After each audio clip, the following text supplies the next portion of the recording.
Good Monday morning, and welcome to Ice Age TV, the internal combustion engine age YouTube channel that talks about all my cars and trucks and SUVs and motorcycles, the dogs, the kid, the life, the attitudes, the antics. Wow, hey, good Monday morning, but actually, hey, Merry Christmas to all of those who participate in my channel, and I am so impressed. I'm just overwhelmed in so many ways when so many people have reached out to me to wish me a really nice Christmas and holiday and all the nice comments. It's very powerful just for anybody out there that's watched my channel. I really do appreciate your support and your comments, and so much all back to everybody out there watching my channel. Merry Christmas to you and happy holidays, and 'tis the season to be jolly. And yeah, it's Christmas Day. You're probably saying, come on Iceman, can't you give it a break? I can't give it a break because I just like to talk and share my excitement about what I have and own and what I do, and that's what I just like to do. I just like to share with my channel those that see my antics and probably say, yeah, right, your antics. And looking at a collection of cars, and it seems to be growing as my driveway seems to become more cluttered. And yeah, this is a first Christmas for me ever where we're not exchanging gifts. And anybody who watches my channel, if you really knew who I was, and my family does or do they, you would know that's beyond believable, because I'm always the guy that goes out of my way to get gifts and presents and money for all those around me that I love and care about. And this is the first time for me, and I don't even know how long, I would have to say forever, that I'm out with my family. It's the first time. It's like, wow, beyond believable. Just because if you watch my channel, you kind of know what's going on. So anyways, here we are on another day of the morning conversations. And so yeah, for me, I'm not inside like I would have been so many years ago, in the home with the family, opening their presents up, making breakfast, doing all the typical Christmas Day things when you're hopefully with your loved ones and you're having a nice day. And we all know, for those that have the young ones, you probably were up at 4 or 5 or 6 this morning, unwrapping presents from Santa Claus. I got to thinking to myself this morning, of all the motorcycle brands out there, who would you pick that could be the Santa Claus? I mean, I'm sure everybody's going to be like, well, the most common character it seems to be attached to a Harley Davidson in some ways looks like Santa Claus, right? So, yeah, so all those Harley guys out there, don't take it the wrong way. Have you been labeled as a Santa Claus? Somewhat, yes. But here, and there's the Jeep. I have so many damn vehicles, I can't even keep track of what I can even have. Here's the Bronco Wild Track, which just love that. Got the AWE exhaust in for a max custom exhaust experience. And I got these dogs kind of running loose here, which that's not the greatest idea right now. Come on, pups. We got to get you guys into the shop. And wow. Oh, hey, there's Kiefer. And there's the Kiefer boy. I didn't know he was out here. Oh, trouble. Here comes trouble. So, yeah, so the Christmas Day conversations. What could we talk about on the Christmas Day? And I thought to myself, would be a great conversation is for so many that probably haven't spent a lot of money or rang up a bunch of debt. I would think that today goes from the splurge of excitement and all the gifts to it then turns into how the heck do I pay off? How the heck do I pay off all this stuff that I just bought for everybody else? Anybody know these stories? Hey, got the Super Bee in the garage. Sacrificed the kid's scat pack. But hey, she was gone yesterday, and I was on projects. Yes, I was on projects, and I got a lot of things kind of taken care of. Just getting all my vehicles' registrations, tags, this, that. It's pretty incredible. See, all the cars that I own, lights, camera, action. So you just stay there, Keefy boy, because you don't really need to go upstairs. Okay? No, come on, Shaker. No, you don't need to go upstairs because you're gonna create trouble. Come on, get up there. Come on, Will. Yeah, this is a challenge. Come on, Bubs. Come on. Get up there. No. Kiefer's fast. No, get over there. Yeah, fighting the dog. He'll be up here stirring up all the dogs. You need to go to the bathroom. get back out there and go to the bathroom, do your thing, get your ball, eat your ball. Yeah, so we get the lights, camera, action going. So yeah, so this morning's conversation I thought would be perfect is let's talk about the payoff. And the payoff is a broad, it can be a very broad meaning of many different things. The first thing is when you go buy a car, typically what comes into the conversation? What's your payoff? I mean, do you own the car?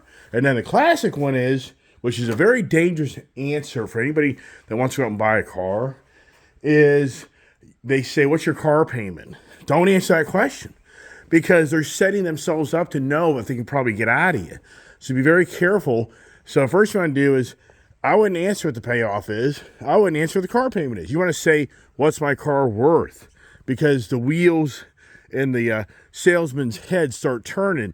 Because if you have a $50,000 vehicle and you owe 25 grand on it, and you tell him the monthly payment's $500 a month, it's like, hey man, we probably got this vehicle here where we got a good 15 grand, worth of equity to put towards a car. And if they buy that car, blah, blah, blah. So when you're out car shopping, don't be the first to raise your hand and tell how much you owe on your car. But at the end of the day, eventually if the deal goes down, you got to get the payoff. And don't you just love when you see the balance due in your car? Goes from the balance due, the payoff is like an extra money. That's so aggravating. You think you owe 20 grand in your car, and then the real payoff is $20,300. The banks do these fees on you and get you again. So yeah, so anybody watching my channel, like, yeah, have you ever paid a car off? In so many ways, no, I haven't. Have I bought cars in the past and I owned them?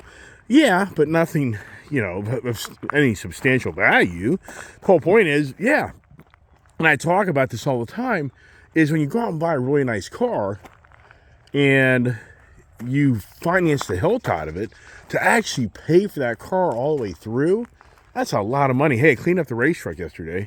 This thing had the bird doo-doo all over it. And I took the time and cleaned it all up. You can get stuff out of it. This is just such a fun truck. I'm seeing these things kind of populate around my area a lot more again. I shouldn't really say again, but it just seems like I'm starting to see other people that are getting this style truck, which I haven't seen much of that in my own backyard. Wonder if I have any influence, right? So anyways, the payoff in so many aspects of life. We could look at Christmas Day. You could look at today if you're recognizing the biblical day of what today means. You could say to yourself that one day that you're rewarded for your religious beliefs, and there's a payoff. So the payoff, as I just said, it can be used in different ways and how you want to define it and talk about it. And I just thought to myself this morning, once again, with me being the guy that has all these different vehicles, if you just started going through what the payoff would be for each and every one of these vehicles, if I decided, well, if I'm going to sell my vehicle, it's got to be paid off. Well, for some of them, the downside is I'm going to have to write a check to get rid of it. Who's to know these stories? I mean, that's usually the case. If you're a guy like me that's constantly buying things, you're just not going to be able to buy a vehicle and then 6 months later sell it unless you put a lot of money down. Everybody knows the car ball game, and that is once you buy a new car, you drive it off the lot, you probably just took a $10,000 loss. I would say in today's world, with these higher end cars, it's probably $20,000 loss. Because if you're spending $100,000 in a car, you're not going to get 90 grand for that car. You're going to be lucky to get in the 70s, maybe 80 for that car, because they're just such high price vehicles, unless it's a Bronco Raptor. Unless it's a very specialty type of vehicle, that's a very low production vehicle. It's hard to believe it. They're still getting close to 100 grand for these Broncos, somewhat. I wouldn't say all the time. And then you go to these electric vehicles. What is the payoff? I mean, what do you guys say? Well, what do you mean it's a payoff? Well, what I'm saying is, what is the payoff for going to electric vehicles? And that's the huge challenge that we're all witnessing right now more than ever. Besides my YouTube channel talking about it on a regular basis, we're seeing that the masses aren't buying into the payoff of what these will do for mankind. More and more people are resisting and feeling that there's not really a true payoff. You're not rewarded per se for buying this electric vehicle so much as the green agenda would like you to think. And that's what it really comes down to, is people have gone to electric vehicles because they think they're going to be rewarded for a payoff for them helping contribute to not emitting the carbon dioxide in the world, them not buying the gasoline, that they're more the earth-friendly person. But we all know that that's just smoke and mirrors, because it takes so much fossil fuels to make these things, and it takes fossil fuels still to electrify them. So you're not really, per se, creating the payoff for the earth, Mother Nature Earth, that so many want to think is the facts. And it really goes down to, I said all the time, the payoff for so many people is, I won't go to the gas station. So in their mind, they're going to save a ton of money by going to the gas station. And just depending on the variables of where you live, how you're living, are you in an apartment, a condo, a house, townhouse, those variables start to change. It just depends on how you use the vehicle.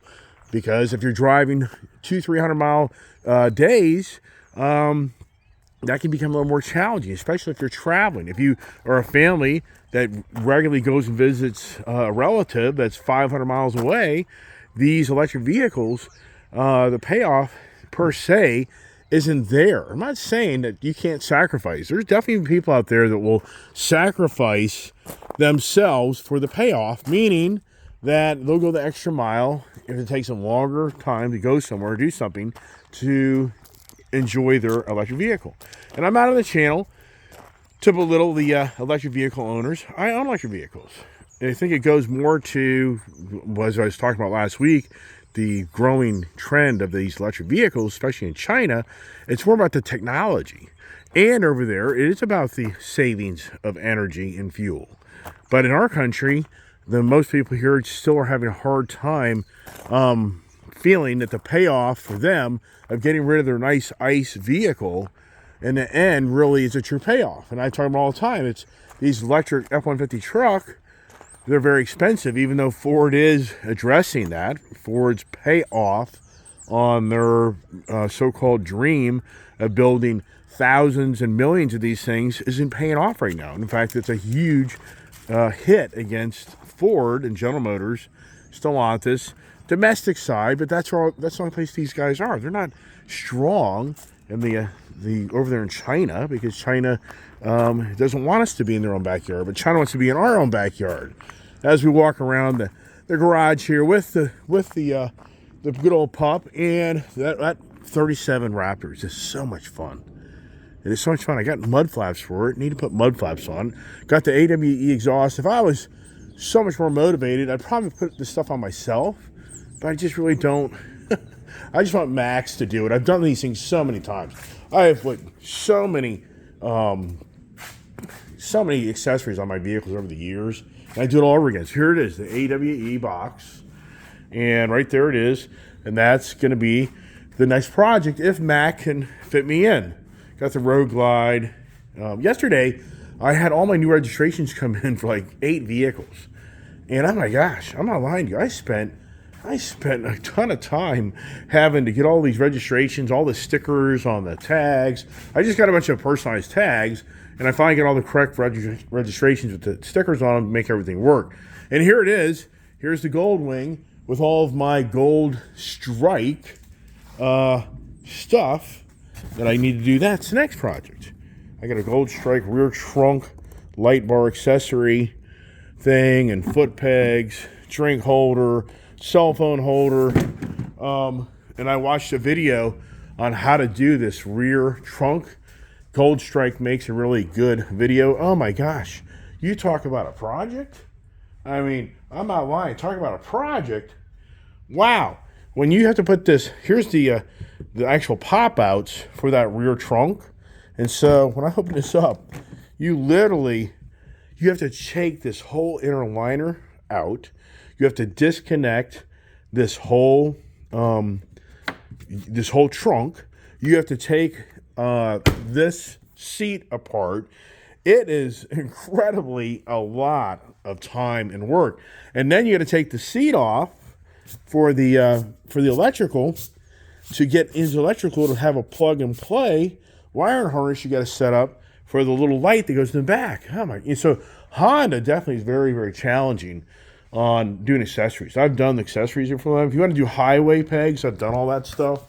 You got to take this whole cover off, mount a bracket, blah, blah, blah. If you want to do the home link, this has buttons here for the home link capability. So open your garage, your gates. You got to take apart like the whole front end of this bike or something. It's a lot of work. It just isn't simple. Honda does a great job making things, but it just is a lot of work. And here we are. If you're watching my video, Indian hat on, if you're watching me. And yeah, I really have come to closure after riding that RG3 that I'm just not excited about. Makes no sense for me to buy one of those. And how I came to FTR, even though when it's FTR, so this is the flat tracker retro bike of Indian. This is the go to the back to days when Indian and Harley were constantly fighting it out of who's the better ride. And so this is the retro for you flat tracking. In so many ways, I wish I would have pursued something like that. When I was a kid, I used to ride my bicycle around and literally do like flat tracking, going through corners as I would bust out the back end of the bicycle on a concrete slippery surface. And I loved doing that. I even did it on my motorcycles, but I never knew I could take that path of doing that. And that's some crazy stuff. But anyways, back to the Indian product. And I took the Indian Challenger off the market to be sold. It's just too nice a motorcycle. If you're watching my video there on Friday of me going to look at the RG3 to buy and trade out my Indian, I couldn't do it. I came full circle of literally taking the Indian over to the Motorcycles of Dulles to buy yet another motorcycle. And what's crazy is this whole deal got done instantly. They gave me 4.99% financing on a 3-year, 36-year loan. So it's a very great deal for me. And once again, it's crazy on how I get 4.9% financing on that motorcycle. And this breakout over here, I mean, it's more money being financed, but not tons. And Harley Davidson, only way they get the deal done is by, blah, blah, blah, and blah, blah, blah. Oh my gosh, just incredible. But here it is, the Harley Davidson breakout. A lot of people on the channel commenting. A lot of people think, not a lot, but people just kind of make comments, and some think this thing's in some way just a terrible motorcycle. I think it's a fun motorcycle. And if you watched my video yesterday, it finally clicked of why I do like this motorcycle. It's because of the reach. It's not a cramped motorcycle. I've talked about it all the time.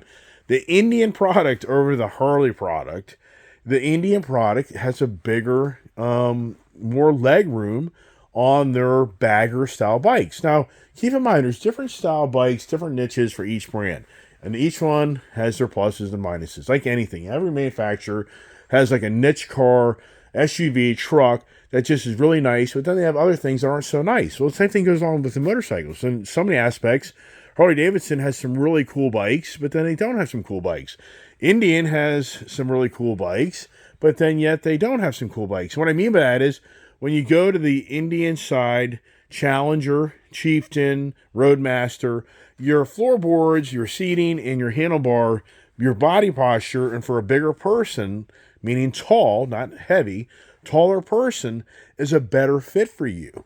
That's why I like this breakout, because I have always complained that the Harley Davidsons are cramped. To me, you're cramped, and it's a more, and I even think that in so many ways the suspension is, well, it's a known fact. Indian has a little longer wheelbase than Harley Davidson does. And so it's a more choppy ride. Now, I think the new CVO, they've done a better job on that, and it definitely doesn't radiate that as much as the previous generation bagger bike.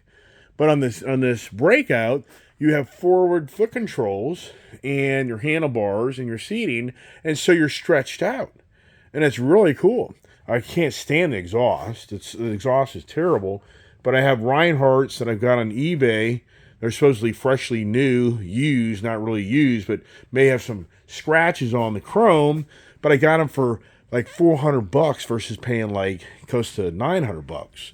So I ordered those supposed to be in, and then that'll be a project for me to do those. Not because it'll be so much of the putting them on, but it's going to come down to me figuring out how I get this.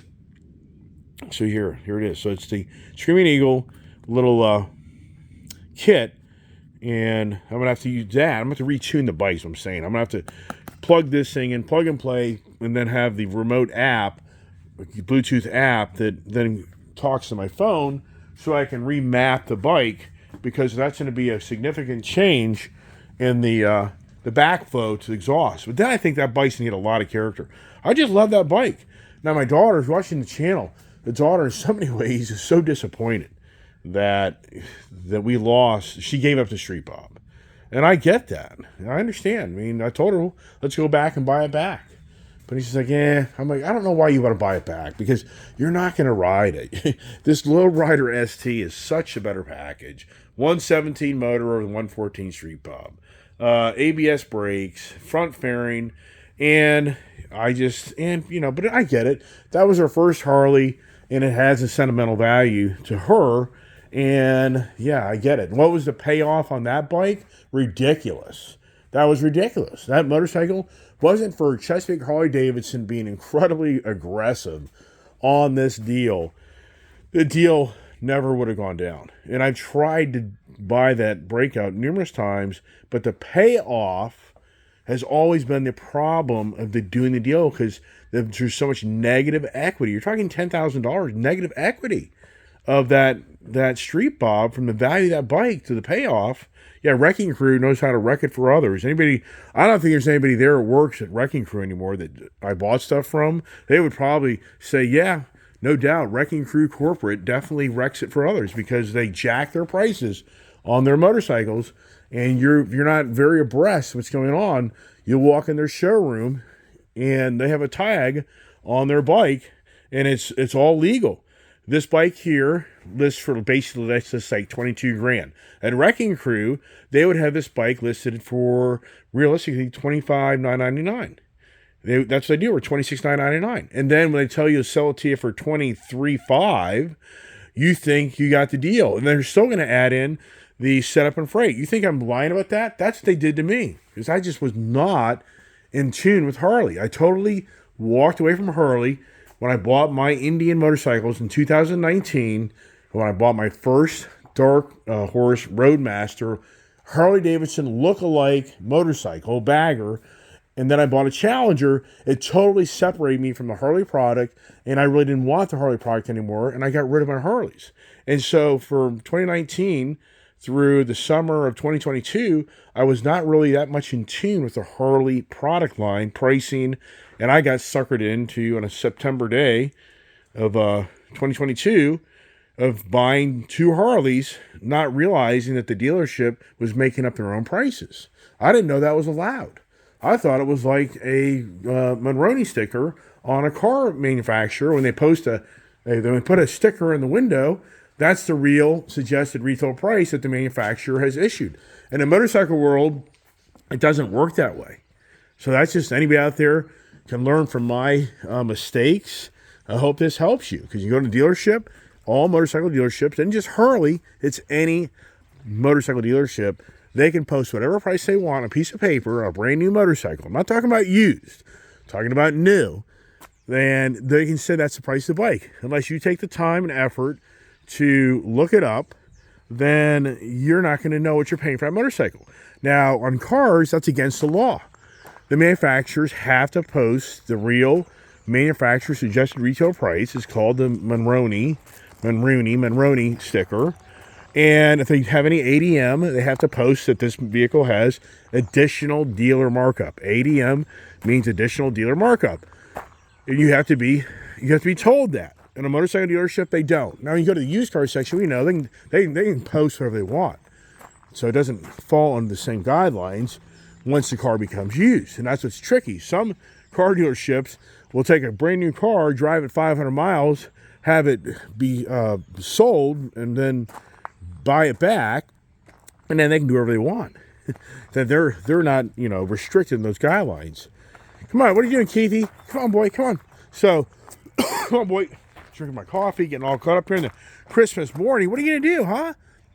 Come on, get in over here. Want to get in the office? Come on, let's go see Ginger. Come on. Yeah, though I tell him Ginger. Look, he's the lover boy to Ginger, the girl. As we continue our payoff conversations and how many payoffs were accomplished this past year with me in my my adventures. I haven't even counted. Last year I did 30 payoff purchases per se. And this year I really just haven't taken the time yet to figure out exactly what I have done. I mean, I'm lost, but I know this much. From November 27th, which is that car that I purchased, the Dark Horse, through today's date, I just did six transactions within 30 days. That has to be a record. There's no doubt in my mind that's a record. I like the breakout. I like the color. I really do. And it's just, you got to watch my video. Well, you have to watch the video where my daughter is not happy. And what you don't maybe know is my daughter, I was en route Saturday afternoon to taking this motorcycle out and finally ride it. I never test drove the breakout. I never test drove because Chesapeake Harley Davidson doesn't allow you to do that. So I'm ready to take this bike out. And just as I'm getting ready to take off, my daughter comes home. And she's instantly wanting to ride that motorcycle. And I'm like, all right. So for me, it's kind of a downer because I was really wanting to ride that motorcycle. But you know what? For the father, it's like, okay, you can ride the bike. So instead, I get on the FTR. Now, if you're watching my channel, the FTR was having a dead battery issue, but I put the battery tender on it. But here's a little trick. You have to turn on the bike, and you got to get the bike to prime itself. That has a little trick, because then sometimes it won't start correctly. Oh my gosh, this is so funny. So yesterday, I started this bike up, and it started right up. And here we go. Okay, there it is. So I think it's going to prime itself. I think that's just kind of what's going on. Yeah, but does that sound very weak?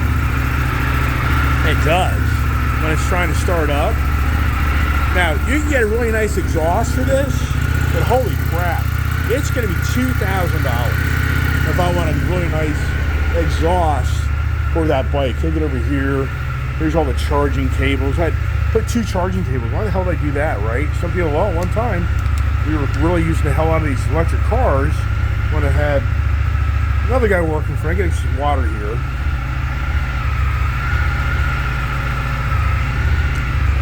The shop is in a shambles. That about drives me nuts. I can't stand all the clutter. That's all our project. So here it is. It's this thing. This thing here is just really, that's an enjoyable bike. I really do like it. It doesn't have any like rumble to it, but it's so cool on all the different things that you can do with this motorcycle, a map. I mean, there's a lot more of this technology here that I'm even aware of right now. But anyways, so I end up jumping on this FTR to ride, and the kid's on the breakout, and so we go riding up the road, and then we went like 5 miles at least. And I don't know why my daughter didn't put on her flasher lights when we rode up these back roads, because we went, I would say, at least 5 miles, maybe 10. And she never gave me a heads up that she was having challenges. I mean, I'm sorry she didn't put her flasher lights on. I'm sorry she didn't, just flash her headlights. She didn't just pull over, because for her body stature, her legs are not long enough to be reaching these controls. So she was having a very challenging time. So I'm just really surprised she didn't pull over early. So that really aggravated her. She was really, in so many ways, mad that she's riding this bike that she so thought she would love. And that's why it's so funny. If you watch my video, I should have called her out a little bit more in that video on saying, wasn't it a week ago we were at a Harley dealer, you were wanting a white breakout, that you wanted to let up your street bob for the breakout, or just buy a breakout without getting your street bob up? Oh my gosh, it was classic. So then she rode this back home. My daughter, it's interesting, she likes this 2-stroke bike, but she just isn't up. She just doesn't like these more straight sit-up bikes. But then she's saying she wants a Ducati. I don't know. Who knows? Everybody knows she's a young kid, whatever. And I think sometimes people think I buy all this stuff for the kid. I don't. I mean, yeah, people don't get it. I buy stuff that I want. For the most part, sure, there are a few things that she has. So if you go back here, the Lowrider ST and the Street Bob, that was all about her. So yes, that was all about her. This breakout was never just all about her. That was about us. Meaning, I was going to ride it, but I was always hoping she could ride it just as well, because I think she'd look really good on it and really have a lot of fun with it. But it wasn't just to be hers. Like somebody saying, relocate the foot controls and everything. I'm not doing that. I'm not going to do it. I'm not going to just then turn that bike into, it's only hers. That's a great bike. So we have to go to direction. All these cars. You think, well, the Plum Crazy. We traded the smoke show for this. And yeah, initially I was thinking, yeah, but then I thought more about it and thought, no. If you watch my channel, yeah, and nobody knows that story. That car there that we traded, the smoke show over here, being blocked in because everybody claims to be stolen. We traded that, and so, but then in the end we buy it back, and she actually gets approved for a loan in her name.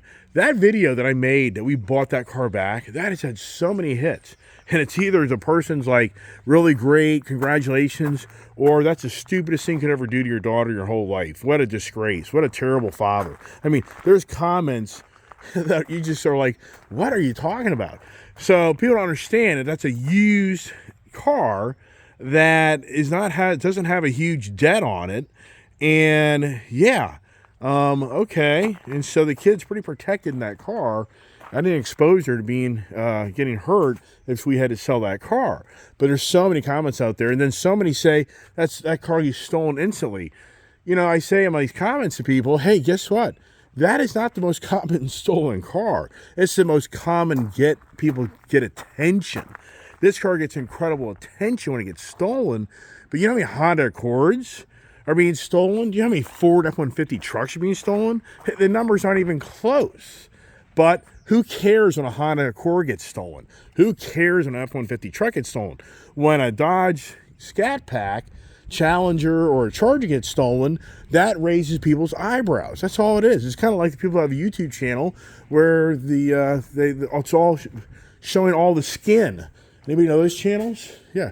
What do most people cater to on YouTube channels? It's all about the skin, right? Do I need to start showing more skin and grow my hair out longer and do the transgender thing? I mean, yeah, right. Does my base grow? Yeah, right. So anyways, going back to the payoff. So what's the payoff? You know, what's the payoff? Well, for my kid, what she thought would be the payoff of joy was the payoff of unhappiness, the pursuit of unhappiness.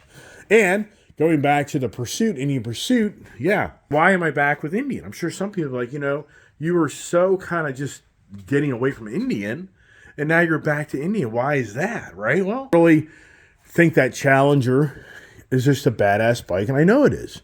And it just isn't worth it. There's nothing else. My challenge now is, what am I going to buy? What am I going to buy that I'm going to think that makes sense, that's going to keep my appetite? What's going to be the payoff for me?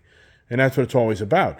What would I give up the Challenger for? And that's why I came to the end of the story. The trike is not going to make me happy. The trike is way too much work. Those trikes, I feel for anybody who has to go to the trike, because it's a whole different riding experience. It's not as fun. It's not as fun as really riding a two-wheel motorcycle.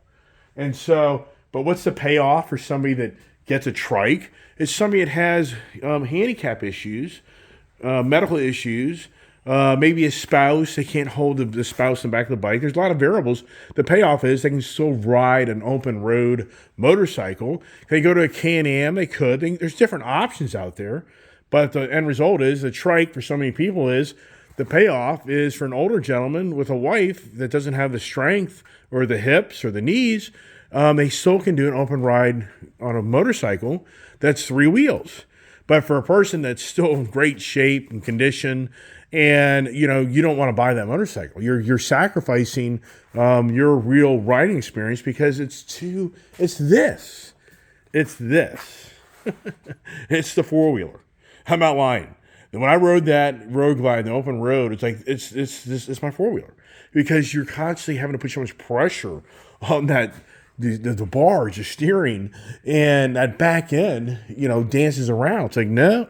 That's why I walked from that deal, and I don't see myself any time near future of buying a road glide or trike or a tri-glide. There's no reason. Makes no sense. And so there's no payoff for me on that. So here's the point with the Indian. What am I going to get now? The Indian Pursuit deal still hasn't been finalized, which is, it's just the holidays.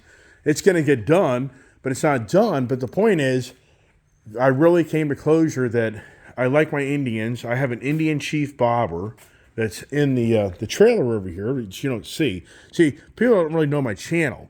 You right now have there's 2 bikes in there. There's another 4 bikes. There's 6 more bikes. It's technically 7. There's 7 more motorcycles in these trailers that you don't even see, because I've had to change out the season where I won't really ride these motorcycles as much. And so I change around the shop. But if I really had all my motorcycles in the shop right now, that back area back there where the Challenger and the Mustang are, those would be all motorcycles like it used to be, because it was the warmer weather time and you could jump on and ride different bikes. So once again, if I get rid of the Indian Challenger, what do I get in place of it? And do I go back to a Harley Tour? Why? I bought the Honda Goldwing. So it doesn't make any sense. So when the Pursuit goes away, in so many ways, I came to closure. I'd rather have the Honda Goldwing as more of the payoff. When they pay off that Indian Pursuit, the goal was to get a different bagger touring bike. And I feel like the Honda is the better deal for me, because I'm a Honda guy. I'm the multi-brand guy, as they say. As we continue the conversation, I'm going to get upstairs, because you're probably getting tired of walking around with me as I just walk around and blah, blah, blah. And so on Christmas Day, maybe this channel gives you a little breather from the regulars. When you're with family, kind of wiping off my back lens here. I think it's a little dirty. I don't know. So sorry about that. I know when you're family, it's all about the payoff. If you've got family and you're invited to go and you don't go, who doesn't know these stories of where it's the family challenges of relationships that didn't pay off, playoffs. What do we got going on here with all the holiday cheer, right? Hey, pups, for me, that's and there is Kiefer Boy patiently waiting like a good boy. You're getting better. He's he's acclimating to the environment, which that's a great thing, because he's been chewing everything up and destroying everything. That story is for a puppy dog. And do I work today? I could. I don't know. Probably have to in all reality. It doesn't end. As I get my heater on there, take my conversation seat, and but another thing I've seen about with Payoff was it goes from the car theme, then it goes to the State of Times theme. And I was reading this morning about the Inflation Reduction Act and the CHIPS and Science Act. These are Joe Biden's agendas. And I was thinking the amount of money that people are being paid off. Payoff. I was thinking about in my true beginnings of my career, I witnessed others paying people to do business with people. And for the most part, I never really did that. I was always the constant salesman in the field, creating relationships with people that could take months, years. I'm talking about, it's taken me sometimes close to 10 years to get relationships with some businesses that I have. But once I get those relationships, usually they last a very, very long time. But I never was out handing money out to buy relationships. And I witnessed that with other competitors that I've dealt with in my industry and other industries as well. They walk around and they hand out wads of money to create relationships. It's the payoff. And we know that in politics, it's a really bad thing that these political figures are paid off to do things to enrich themselves and to enrich those that are paying them off for their agendas and policies. And so it's huge. It's rampant. And it's, it's the old, rubbing hands, stuffing the pockets. It's been going on forever. And for me, I just never liked that. And I thought it was the easy way out. So just like I never took steroids. I never did any type of real drugs of anything when I was doing serious lifting. Because I thought it was a cheater. You're just cheating to get your way there. No, Keith, quit eating the chair. He's eating the chair. Keith, don't do that. So anyways, whole point is we live in a society today and we live under administration that I think, and somebody can challenge it, because all administrations, all politicians have gone the way of, in so many ways, being paid off. But I think more than ever, we're witnessing with this green agenda, it's the payoff. It's the total payoff. Because right now, the Inflation Reduction Act is like a $781 million, maybe it's $783 billion tax monies being handed out through the goal of creating the carbon-free footprint environment, blah, blah, blah. And it's all the monies I've talked about in the IRA a gazillion times on my channel. It's the payoff.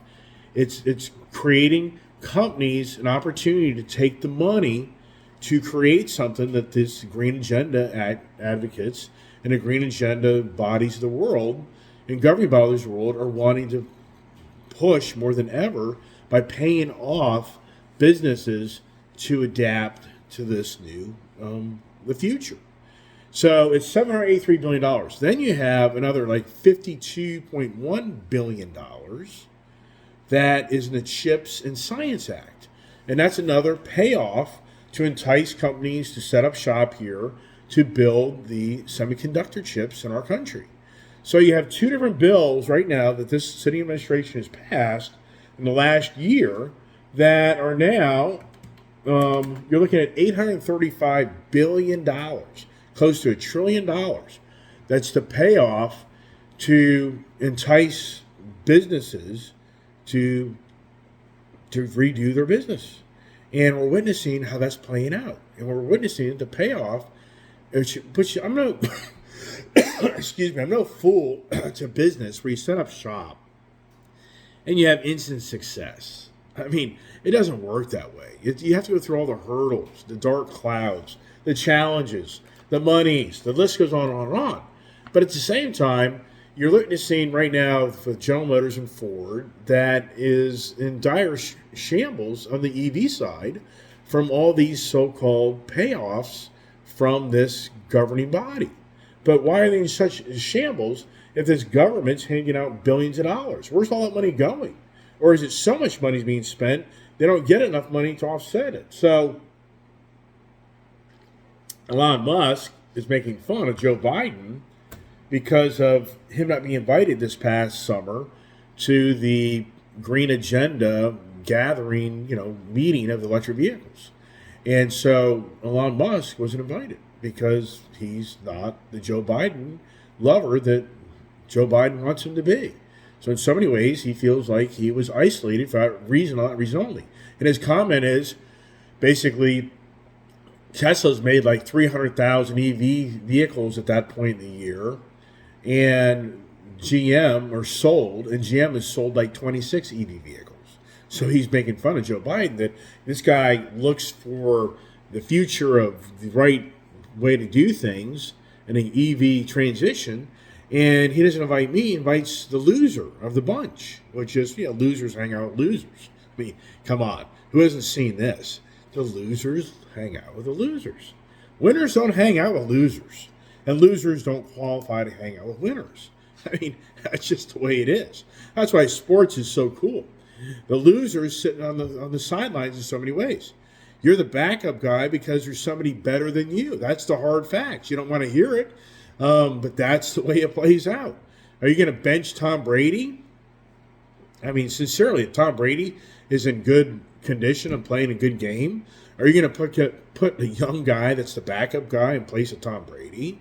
Yeah, so if that, in their eyes, he's a loser pick because he's not going to win the game. Not saying that it doesn't play out the other way, but the whole point is, for Elon Musk, he was really calling out Joe Biden. And for me, what I'm speaking of this morning is the payoff. What is the payoff? Which I brought up from the beginning of the conversation. The payoff is somebody feel that it's going to be trillions of dollars. You're just talking this country. But you're in the end, even this country, it'll end up being trillions of dollars of subsidies because it won't play out as fast as everybody wants it to. So the government will have to continue to subsidize these companies to be able to survive. Otherwise, they're not going to make it. And it'll be the constant green agenda telling everybody what the payoff is. And that's what's ironic about it. It's talking about in the CHIPS bill, the CHIPS and Science bill, it's going to create less expensive bills for Medicare. So it's saying for the average person that's on Medicare, their prescription bill will go down an average of $445 a year. I mean, okay. But you think to yourself, here's something interesting. The local Costco, that's right up the street from me here, they did the biggest sales ever to date on Friday. I have friends that work there. They did $1.3 million in sales, and they're jumping up and down on how they did incredible sales. And I'm thinking, well, I bet you my number's 30%. I think overall things are up 30% in my book. So let's just take $1.3 million, okay? And $1.3 million, if I can do it right here, times point, let's just say 70%. So they would have been lucky to break $1 million pre-pandemic. So now they did $1.3 million, and they think, and you know as well as I do, it's like it isn't necessarily more people show up to buy goods. It's everybody shows up to buy goods, pay 30% more. I mean, everything is across the board is more expensive. So it isn't more foot traffic. It's just people are spending more money. Now, this is really what intrigues me. Is anybody, I talk about all the time, has anybody seen this? There's a guy named John Williams, and I'm not here by any means calling out this guy, John Williams. But this guy here promotes on a regular basis the dire straits. You will see, most likely, this everything bubble that's on the verge of popping. And I believe it's going to pop very, very soon. Here's why I believe this. So, U.S. households have a perceived net worth of $18 trillion.